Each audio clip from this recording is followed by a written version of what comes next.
Assalamualaikum warahmatullahi wabarakatuh. Nyo pesalun tuan kepada awak-awak ron yang na dalam dewan maupun dalam pejabat negara Aceh Darussalam lon pegah ba awak ron ha.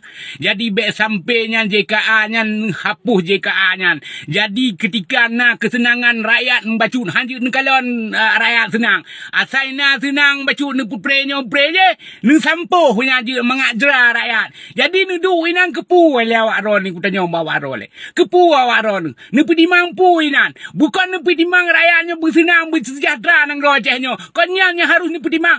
Nyo uronyo na nikmat yang dimulai rakyat-rakyat Aceh ha. Na bacu nikmat JKA nya. Nikmat JKA nya sampo. Ha, kemberi bid pala ira ne wakah tu. Ha, pa ne pudu ule ron. Nyam du berat sentara rakyat Aceh nyo. Makin berat ne langgih mensabohnya. Ha, na rumah kaum dua apa? Rumah kaum dua apa? Nampak tak oleh uronyo. Ha, nyandu menderita rakyat Aceh ka. Ha, nyon sampoh lam JKA. Ha, pa ne pudu ule. Pe yang ne bela nan di dalam pejabatnya? Pe yang ne bela?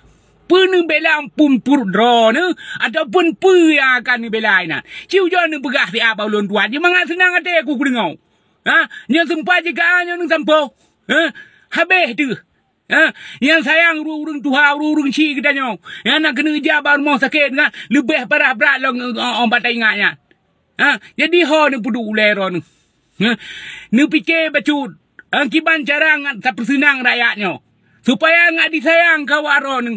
Tapi menyorong hana nu pesenang rakyatnya, hana leu rakyatnya akan sayang kepada ron pu yang kan perintah ronyo, hana sapu yang dinikmati lele rakyat Acehnya. Ha, ciu jo nu fikir bio, nu fikir bacur harakan dua. Ha, ulun tuanya hana perlek kelon, yang perlek urung susah, urung miskinnya. Nya yang perlek terjaga, beje jika ni asampu. Kambi berat bangai di ron pecahana senang kalau rakyatnya nanam di meniamat bacut. Si hana mampu lagi yang pai ke dalam pagi tarom.